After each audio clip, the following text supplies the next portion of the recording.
Thank you. I welcome representatives of the Bureau of Meteorology. And by the way, you do a great job at Wagga Airport because I can ring up there and get the weather and it's fantastic. Thank you, Chair.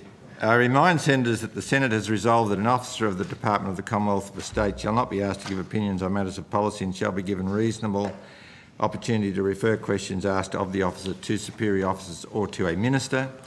This resolution prohibits only questions asking for opinions on matters of policy, doesn't preclude questions asking for explanations or factual questions about how and when policies were adopted. Officers are also reminded that any claim it would be contrary to the public interest to answer a question must be made by the Minister and shall be accompanied by a statement setting out the basis for the claim. For the Hansard record, would you care to give your name, rank and serial numbers? Certainly. My name's Alistair Horace William Hainsworth.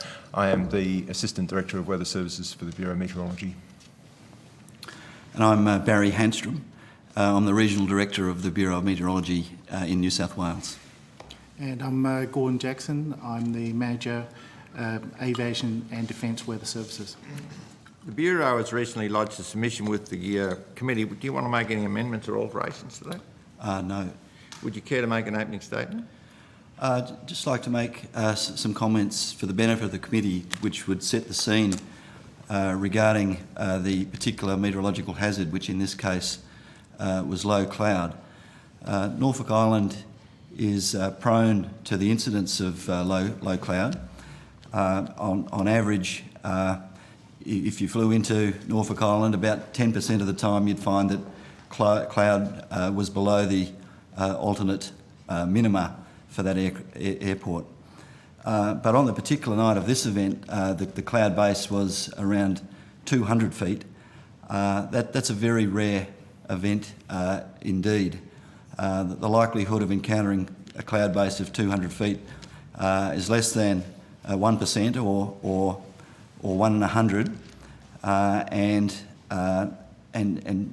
even though the island is prone to these low cloud incidents, this is an extreme event. It's very unusual indeed to see a cloud base of 200 feet at any time of the year at Norfolk Island, and that's even less likely in November.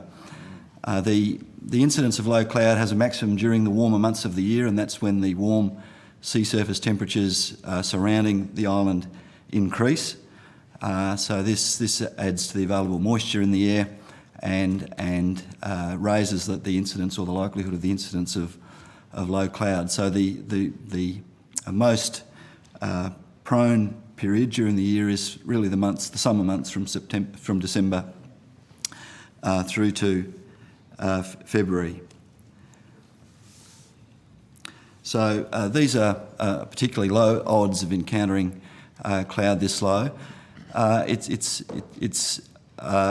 particularly fickle the way cloud forms on the island. It often forms locally due to the prevailing winds blowing across the island, and so it's very much driven by the island topography itself. Pilots report flying across the sea with clear conditions, but then reaching the island to find that it is covered in cloud, and so the island does have a significant impact on the weather in the area.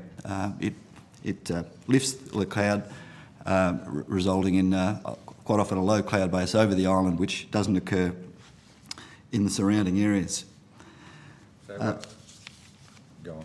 In relation to the submission that the Bureau has provided, for the benefit of the committee, I thought it would be useful to go through the sequence of meteorological events that occurred with this during this incident, and essentially this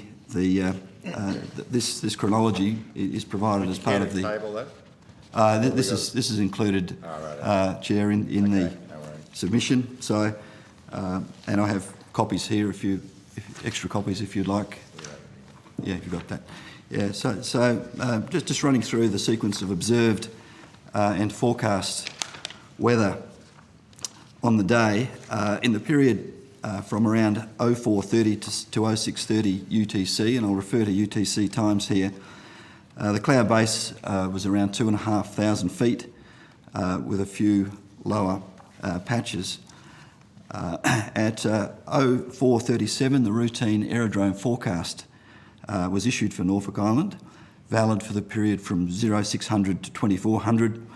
It referred to scattered cloud with a base of 2,000 feet and light showers from 1500 with the passage of a weak cold front which was located to the south. At 07... Can I just interrupt? Are these New Zealand observations? No, these are observations from the Bureau's station at Norfolk Island. The Bureau has an automatic weather station there, as well as a weather watch radar. And just to further clarify, and those observations are made available to New Zealand because it's their airspace? Yes, that's correct. Yes, those observations are transmitted to the Sydney office, into then our head office in Melbourne through the computer message switching system, and then distributed to air services and internationally to adjoining flight information regions through the Australian fixed telecommunication, the aeronautical fixed telecommunications network. Thanks. So the first real indication that conditions were deteriorating came at 07:39, and this was a SPECI report. A SPECI report is an aerodrome weather report which indicates that significant change has occurred in the weather, and in this case that SPECI report indicated that the cloud base had lowered below the alternate minima and was now broken at 1,100 feet. I'm sorry, what time was that, Mr.? This was at 07:39. So can you explain when did Mr. James, the pilot in command, in the context of these universal time, when did he plan his flight and when did he actually depart Samoa? Okay, from the ATS. Sorry to interrupt, I just want to try and put it in context, Yeah, sure. parallel. Sure. So from the ATSB report, and that's I guess that's the source of the information regarding the pilot's activities for us. The pilot planned on the 04:37 terminal area forecast. At what time, though, did he plan that? He planned around, as I understand it, reading from the ATSB report, he had access to that product, which was issued at 04:37. So I guess around, or sometime after there. Subsequent to 04. Subsequent to 04:37. Correct. So at 07:39, the first of these special aerodrome weather observations was sent and received by forecasters at the Sydney Regional Forecasting Centre. And on the basis of that deterioration in weather conditions, the terminal area forecast was amended some 24 minutes later at 08:03. And the amended TAF, valid from 0800 to 2400, indicated below alternate minima conditions with a cloud base at 1,000 feet. And when was the pilot told that? About the same time? So both the special observation that was received at 07:39 and the amended forecast issued at 08:03 were around two to 2.5 hours prior to the arrival of the aircraft at Norfolk Island. So the deteriorated risky weather, when was that put into the system? That was put into the system at 07:39. Okay, and the pilot was still 2 hours from destination, able to divert to Noumea? Yes. But it was put into the system but wasn't transposed into the pilot's ear by New Zealand? What happened with air traffic in New Zealand, something we don't have knowledge of. We put it into our system and delivered it very shortly after 07:39. My understanding is that the communication of these messages is very quick. One of my colleagues may wish to comment on that. The information that we get from Norfolk Island, as Barry said before, goes sent to Sydney office. It goes into CMSS system, central switching, and then goes to the aeronautical information provider, which in Australia's case is Air Service Australia, and it goes by AFTN to the other air service providers in other FIRs. And so it would take about 1 to 2 seconds to get from Norfolk Island to New Zealand and to Fiji.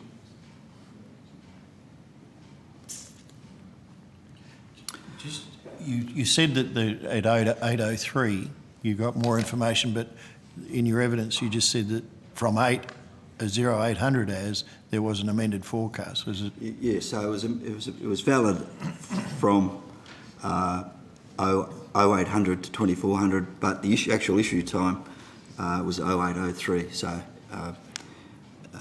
In essence, it was backdated by 3 minutes. Okay. To provide the pilot with pilots with the maximum amount of information and give them the impression that the change had occurred immediately and was valid from now, in essence. How long was that before the plane ditched? that was my understanding again from reading the ATSB report that when the aircraft made several attempts to land, commencing at around 1000 or just after 1000, in the period from 1000 through to 1030 were when the four missed. Let you finish your opening statement. Okay, that's okay. Then in the period, so we were at 8003, the amended forecast has been issued. In the period around, and from then until around 0925 to 0930, the conditions fluctuated and varied. But at 0925 to 0930, there were further special weather reports that indicated a further lowering of the cloud base down to 200 to 300 feet and a reduction in visibility to 4,500 metres in showers. Following that observation, the forecast was again amended at 0958 to reflect periods of up to 1 hour of cloud base at 500 feet and low visibility during that period. In the period around 1000 to 1030, which, as I've said earlier, was the period when the aircraft was making its attempts to land at the island, the SPECI reports indicated overcast cloud at 200 feet and the visibility was 3,000 metres in showers. So there were around 4 hours that this event lasted as far as low cloud was concerned. The poorest conditions occurred in roughly the half-hour period between 10 and 10:30, as fate would have it, during the period when the aircraft made several attempts to land. By 1100, a half hour later, there was another SPECI report from the automatic weather station indicating that the cloud base had lifted slightly to 500 feet from 200 feet and that the visibility had increased from 3,000 metres to 5,000 metres. And shortly, just less than half an hour later, conditions improved, the rain stopped, the cloud base lifted, and the weather returned to above alternate minima conditions. So, just summarising there, the cloud base of 200 feet at Norfolk Island is a very rare event indeed, particularly in November. There were around 4 hours starting at 07:39 on the evening of the incident, concluding at 11:28 on the evening of the incident, when the cloud base was below the alternate minima. There was a period of around half an hour to 3/4 of an hour when the weather was at its poorest, when the cloud base was actually around 200 feet and the visibility was 3,000 metres. So what was it when the pilot tried to land? When the pilot tried to land was really when the conditions were worst. The cloud base was 200 feet. Can I just clarify something? And Yes. the airfield is at how many feet? The airfield is at 171 metres. So I it's... think so. This is cloud above the airfield, not above sea level. Oh, this is not sea level. No, it's above the airfield. It's above the airfield. Yeah. I was thinking you might have poked through the top. No. Unfortunately not. So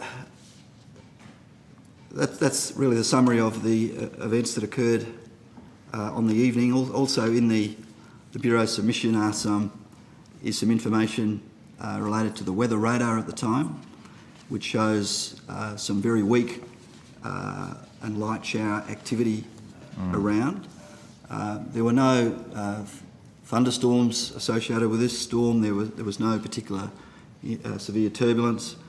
There was no particular wind shear associated with this storm that would have affected the operation of the aircraft. So from your perspective of the Bureau, being a farmer, I'm pretty interested in the Bureau.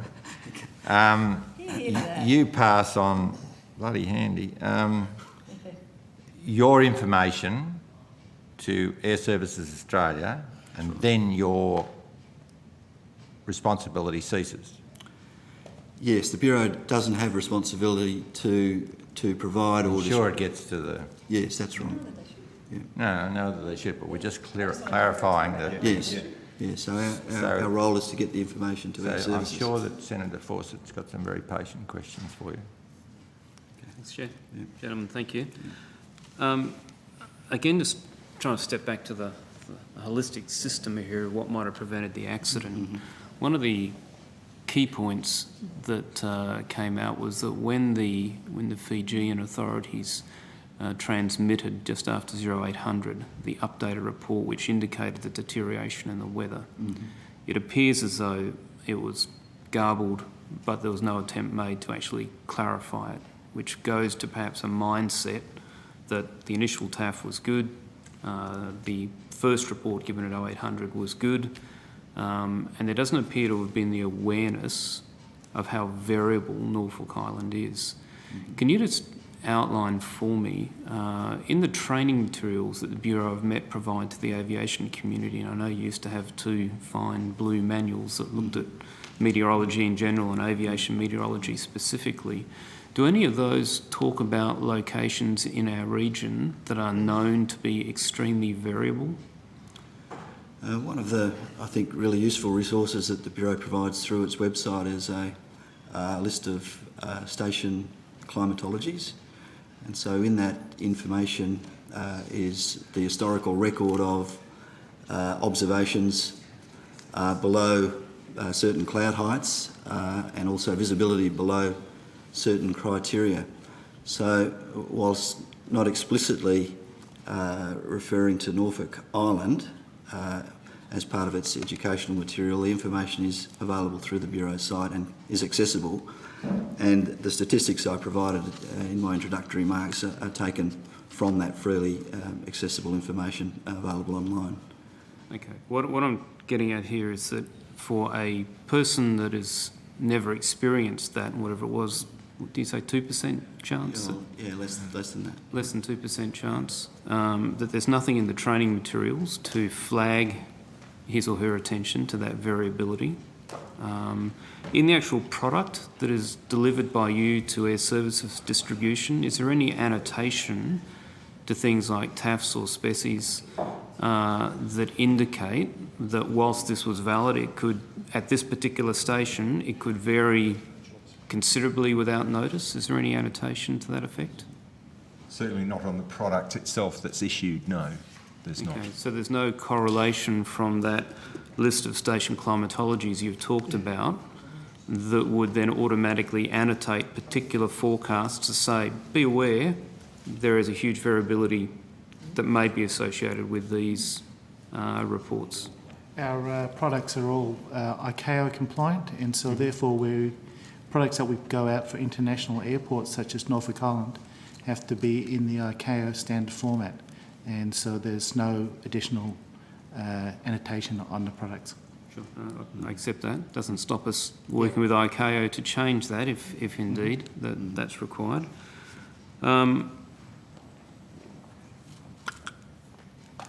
Okay, to come to the Unicom operator, I know that's not your direct responsibility, but you've got the weather station there in your radar. Does the Unicom operator does he either receive your information directly or via ASA, or can he read it?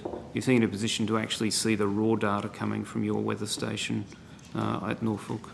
Yeah, he would be able to access that information. There's an AWIS broadcast system there, so either, and that would be the prime means by telephone.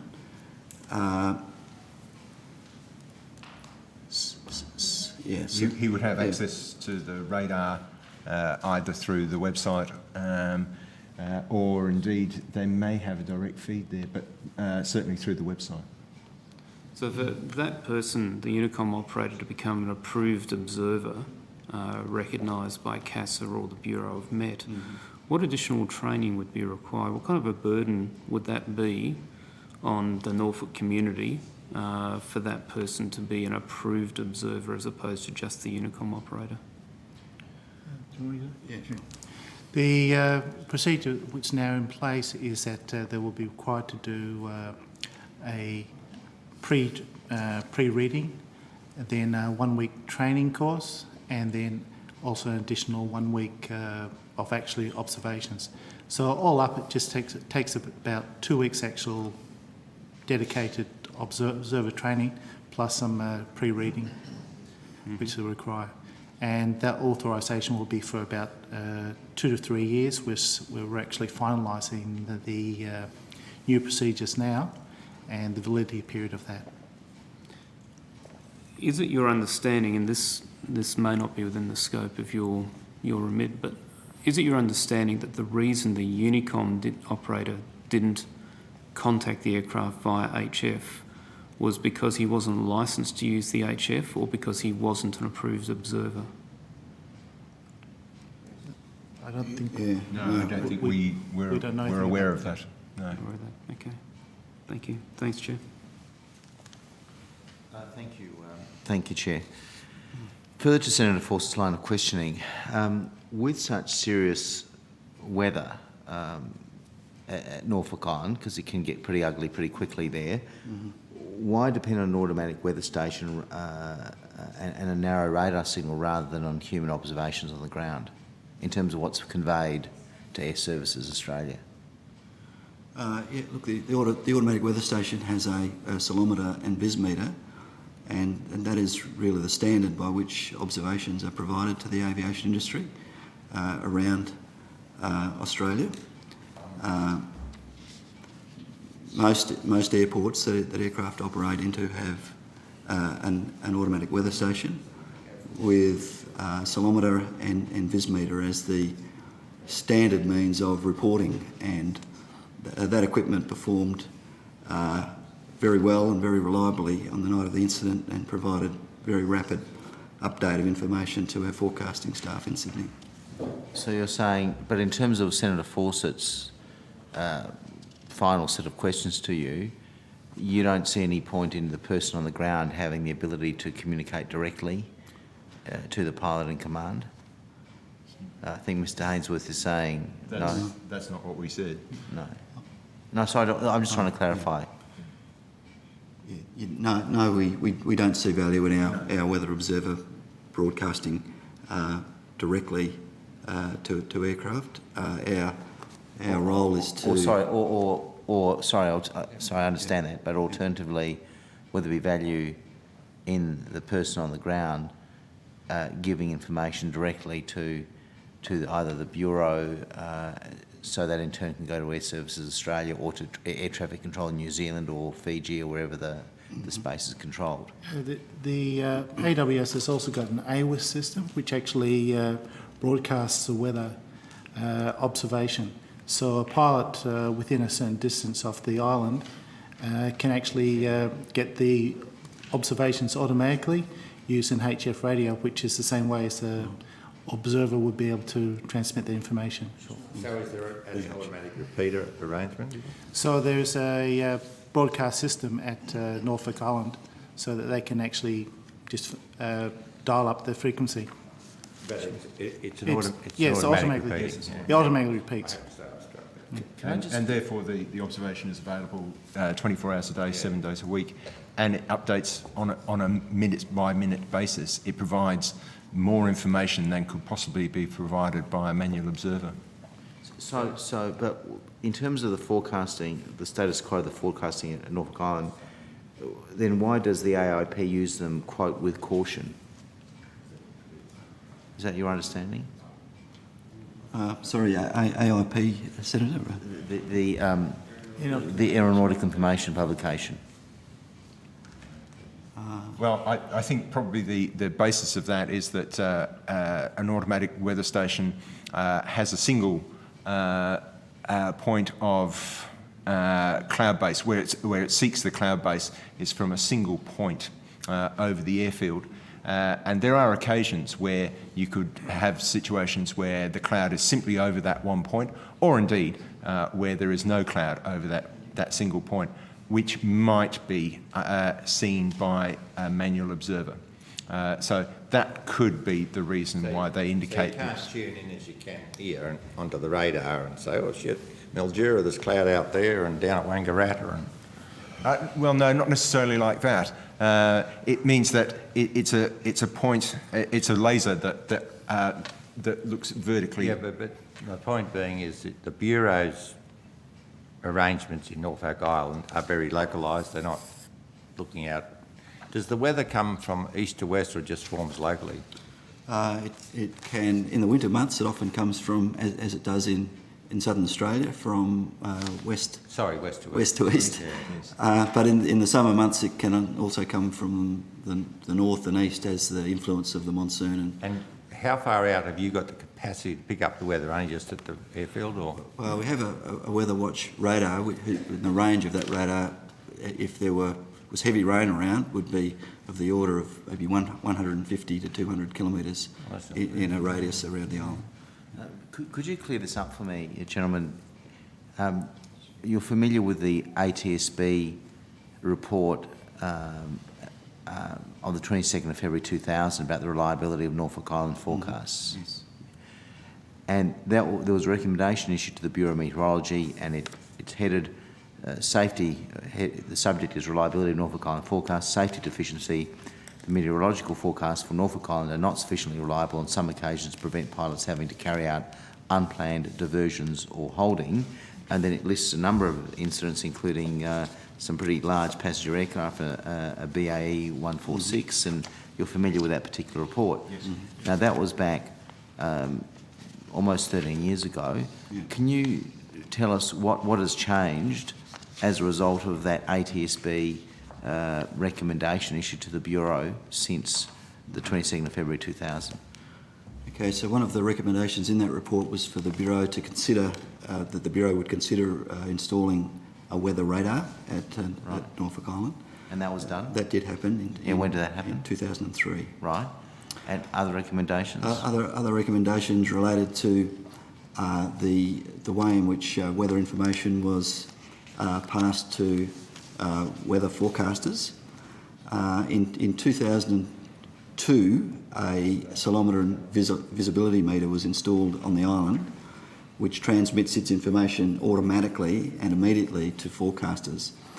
So that facility has largely superseded the need for there to be a call to our forecasting office from the observers, as was the case before that instrumentation was available to the forecasters. Just so I can move on, because I've got a series of questions to ask you.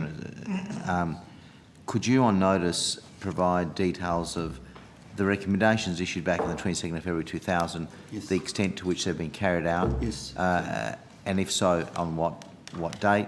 And if not, the reasons for those recommendations not being carried out? That just might put that in context. Certainly. With respect Yes. to that might be useful. Now, in terms of aviation decision making, how long is it reasonable to rely on the conditions reported in a Met observation? Is that something you could comment on? It's the important thing about forecasting and weather observations is that it is a continuous process. So an observation is updated regularly every half hour, but if there is a significant change in the weather, then that new information would be updated immediately, and that's done on a minute-by-minute basis. And on the basis of those changing conditions, the forecasters are monitoring those observations and reviewing the forecasts accordingly. And in terms of my understanding in this case, the pilot and commander only got the 0803 details, not the 0739. Is that your understanding?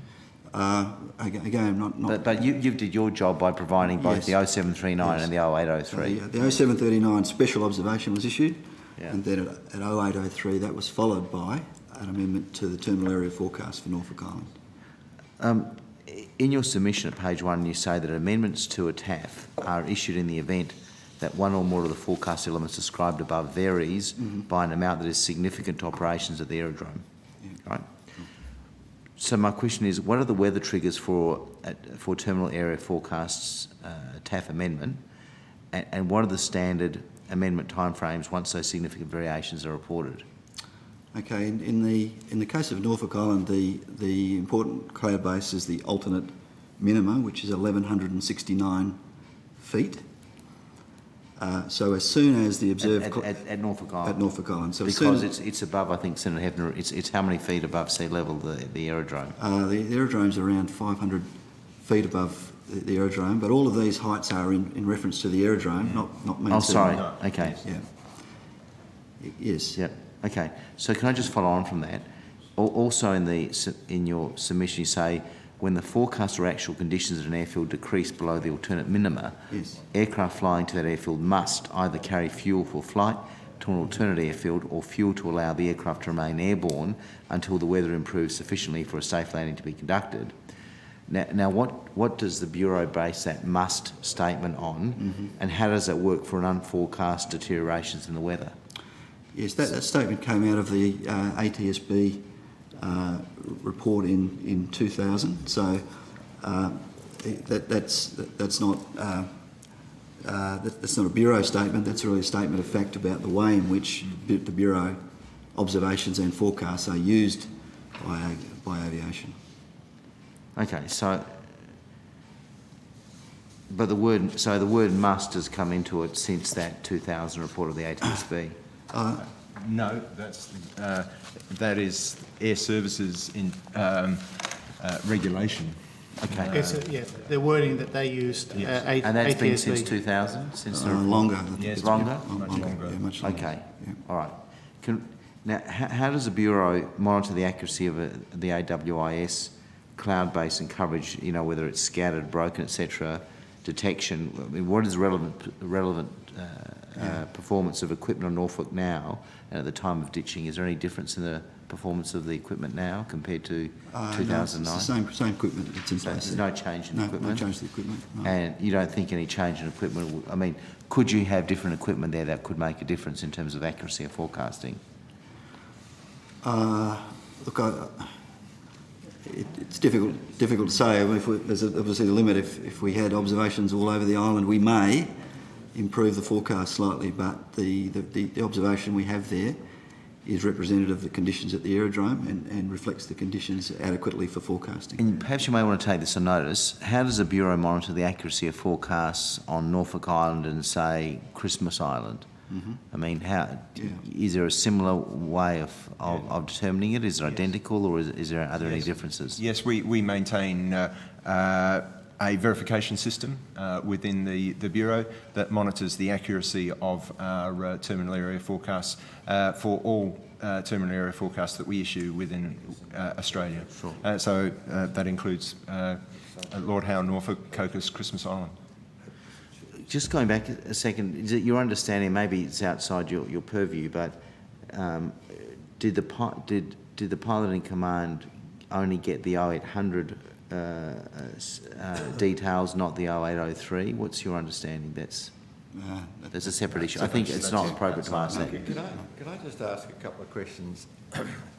You have a repeater station where you can tune in on HF, right, for the weather. Yes. What's the frequency?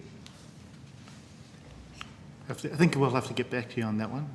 You'd be aware where I'm going. Each different Yeah, AWS well, has a different you'd be frequency. aware, I suppose, if you've been there long enough, that HF is very variable, depending on your frequency. And I mean, I had 4 frequencies on my HF setup where I could talk to Darwin easier than I could talk to Hay, and Broken Hill was sort of in between the Flying Doctor. Yes. But have you tested, I mean, as a bureau, it's your responsibility, this repeater station? It's No, it's not actually. Who's We provide the automatic weather station, and normally it's up to the aerodrome to actually provide the repeater station. but it would be your responsibility, would it or would it not, that the equipment was the right equipment for the job? We would actually, it would be authorised, yes. So in the authorisation of that, where did you set the optimum reception? 1,000 kilometres off the island or 200 kilometres off the island? Because HF varies considerably in its reliability depending on the frequency used. Yeah. And if you were responsible legally for that, could you show us the workings? I don't think we're responsible for actually allocating the frequency for that. We provide the automatic weather station. So who do you think, given that you supply the information and you think the aerodrome? In most cases, the aerodrome's the one Who owns the aerodrome at Norfolk? I do know the Minister for Public Works, so-called in an island of 1,400 residents at the time, got the contract to build the extension of the Public Works, and he was the Minister for Public Works. Yep, that's right. As I said to him at the time, if you're on the mainland, mate, we'd lock you up. So, I mean, do you know what I mean? I mean, there's so many unknowns in this. I mean, the HF, as opposed to VHF, which Senator Nash would be familiar with, is very good, much more in line of sight. But HF is... Sorry to clarify, you've been talking about HF. Norfolk may be an exception, but my experience most day was VHF and occasionally going into the nav band frequency, and you get them through your VOR. Is it definitely HF? Maybe I made a mistake there. Okay. Yeah, I'll check up on it and check on the I haven't frequency. noticed, but I think you'll find it's probably VHF, certainly the vast majority. Oh, well, that'd be more or less just line of sight. Yes, it's line of sight. Which doesn't actually help you 2 hours out No, necessarily in Westwood. that would absolutely change my thinking Sorry about that. if it's VHF, because the poor bugger, if he's 2 hours away, ain't going to get it. So. Back to you, Senator. Thank you. At page 2 of your submission, you've said that the probability of encountering unforecast adverse weather conditions is therefore 2.7%. My question is in regard to cloud forecast in Norfolk, that's in relation to cloud forecast in Norfolk Island. Now, that having 27 flights out of 1,000 potentially affected seems quite high. How does that compare with similarly equipped mainland aerodromes? Actually, for Sydney Airport, we have it was 99% reliability, so it's slightly less, but at Sydney Airport we actually have 24-hour forecasters who actually specifically do Sydney, and so that's probably a gold standard. So we're looking at 1% unreliability at Sydney Airport. But the difference between Sydney Airport and Norfolk Island Airport is that you've got Canberra, Newcastle, Brisbane, Melbourne. You've got a whole stack of aerodromes to go to, fairly close by. If you look at other aerodromes, such as I think we actually did a study, Lord Howe, and it was looking at about very similar statistics. Can't you just move on because of time constraints? The amended terminal area forecast issued at 0958 seems to indicate weather that was very optimistic for the first 1.5 hours, and that the prevailing conditions were worse than forecast. Is that fair enough?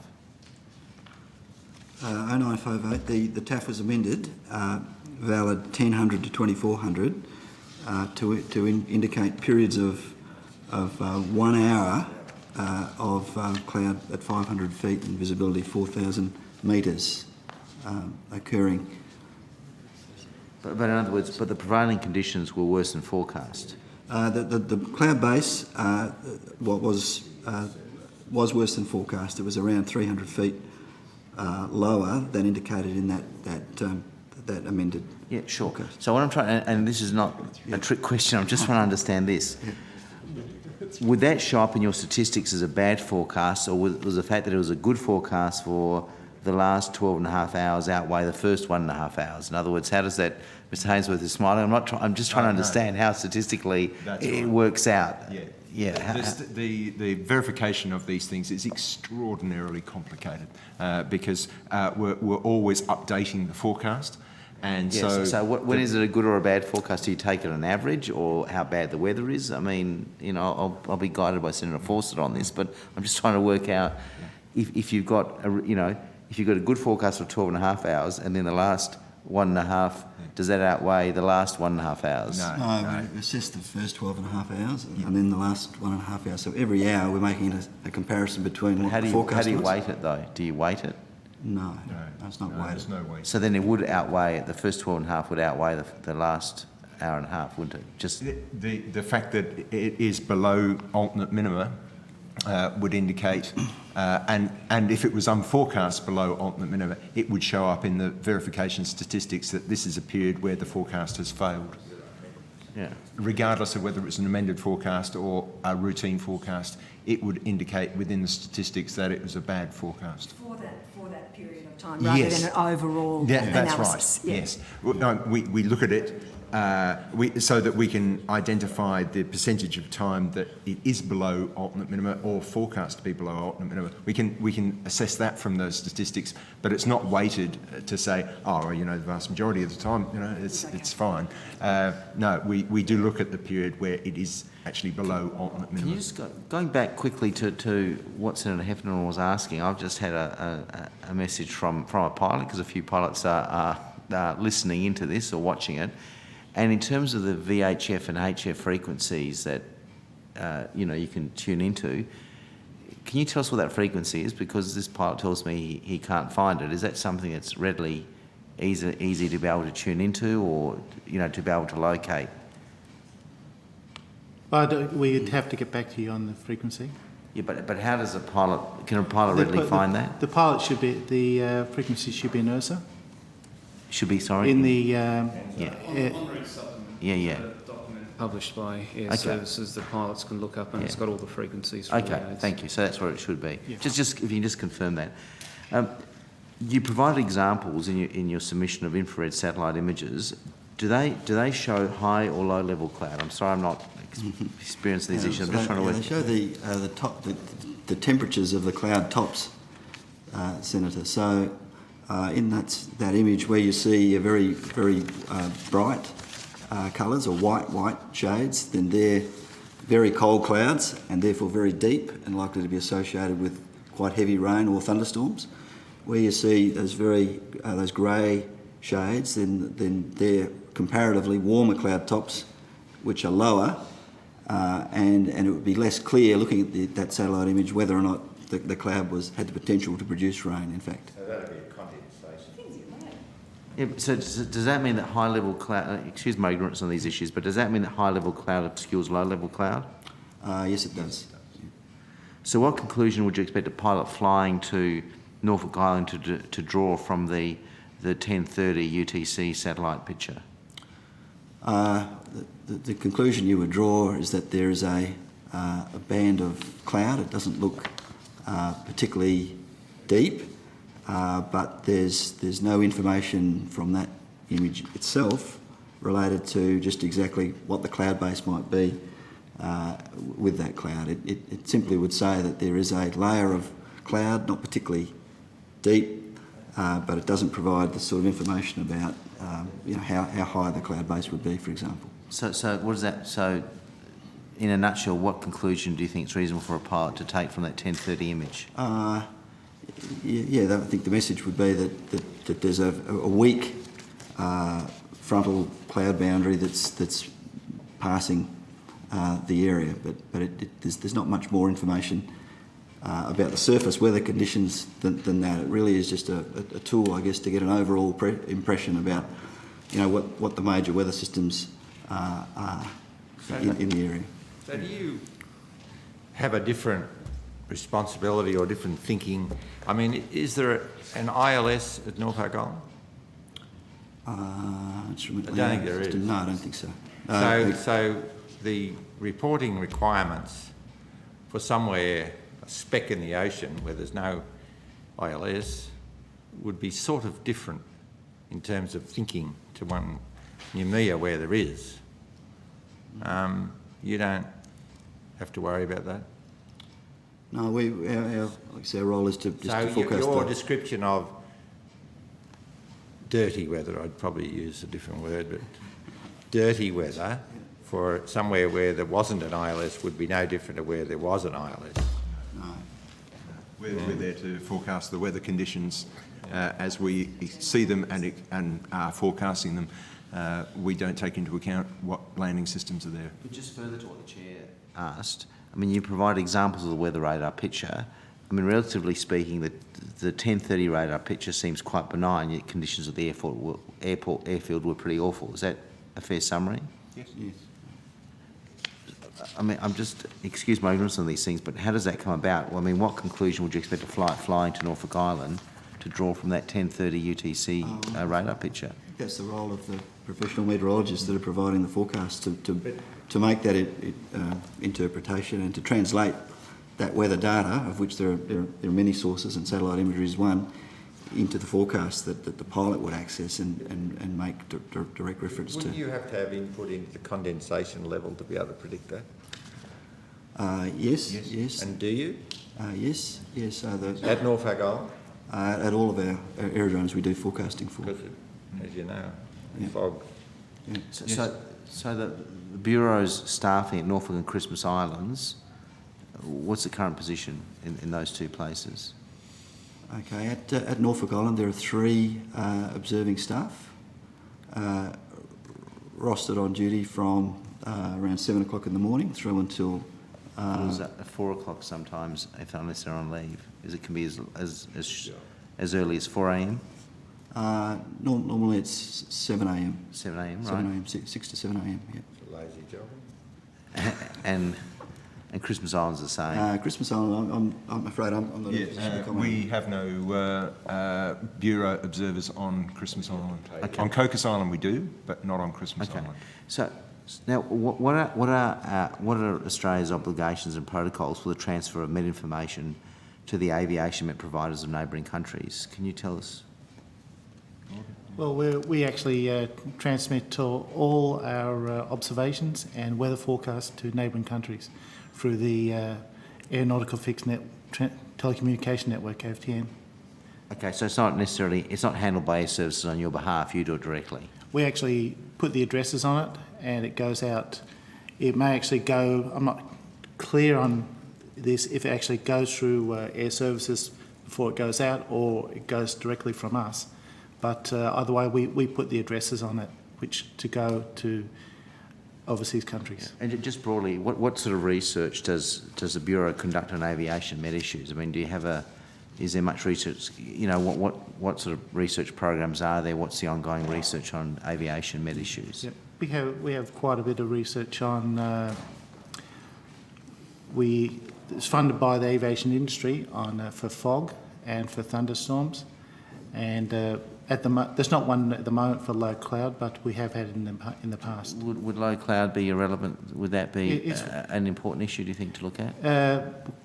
Low cloud is a very relevant issue, but we just have to change. Okay. Would it be as important? The funding that's available. Would it be as important as thunderstorms, for instance? I think thunderstorms are very important, especially with microbursts, downdrafts, and so therefore we've got a whole suite of criteria. And my final question is, the pilot that's been following this hearing this morning has said that he only can get a phone number in terms of there's only a phone number on the site to get the frequency, that you'd have to ring up to get the frequency. But I suppose it's an issue that's not directly related in terms of getting the actual frequency. can you just confirm whether it's easily obtainable or not? Will do. Thank you, Chair. Senator Nash. Thanks, Chair. Just very briefly, this may well have been covered. Apologise, I had to leave the room for a little bit. But the issue of the recommendation from the ATSB on reviewing how you get the forecasting to Norfolk Island, has that been covered? We touched on it briefly. Yes, Senator asked for some written response to the recommendations that were made in 2000 and what the Bureau had done with those recommendations since then. So we'll prepare those. Yeah, that's fine, thank you. And also, in terms of the procedures in getting forecasting to Norfolk Island since the incident, have there been any changes to the practices of the Bureau in that time, either as a result of the incident, being aware of it, or just in general, or has the procedures remained the same? The Bureau is continuously reviewing its forecasting services, and so this event, in combination with, I guess, the broad empirical knowledge of forecasters over many years in forecasting for Norfolk Island, we've looked at those, and I guess added the additional knowledge from this event into our forecasting processes. So it's not something we wait for a review to prompt us on. This is something we do as part of our routine business. And in this case, we've looked at this particular event, and we've added that to the knowledge base we've gathered over years of forecasting experience on the island. Thanks. And just in terms of the knowledge base, the three individuals you actually have, I think you said three on Norfolk Island, have they been there for a long period of time? And I'm happy for you to take that on notice. I'm just interested in you've got all the forecasting and all of the fabulous stuff you do, but in terms of... You have an auction system for a job. In terms It is one of the more popular postings, yeah. In terms of corporate knowledge and long-term from that on-the-ground type of knowledge and understanding of weather in a particular place, have they been there for a while, or is it... The observers that were there during the time of this incident had been there for a couple of years at least. The standard posting term is 2 years, but it can be extended to 3, and mostly it is extended to 3 for observing staff at Norfolk Island. But we don't. I guess we don't rely on having that experience on the ground. I guess that knowledge and experience is incorporated into our standard operating procedures, which are effective, independent of who's on duty at the time. Yeah, it just seems to be such a quirky geographical place that on-the-ground knowledge would contribute, I would imagine. Yes, the observers on the island do rely heavily and lean heavily on the automatic weather station output, particularly with regard to cloud base and visibility. So they utilise the information and the equipment that is there. So it's not necessarily as dependent on experience as it has been in the past prior to the installation of that equipment. That's right. And when did that go in? The ceilometer and visibility meter, which ceilometer measures cloud base, went in 2002. Thanks. Thanks, gentlemen. Thanks, Chair. Well, there you go. Thanks very much for your trouble and patience. All right. And, Thank you. that concludes today's hearing. Thank you to all those kind, gentle people up behind the glass there and the professional staff. You never not call yourself kind and gentle. No, those people up there. No, I'm old and grumpy.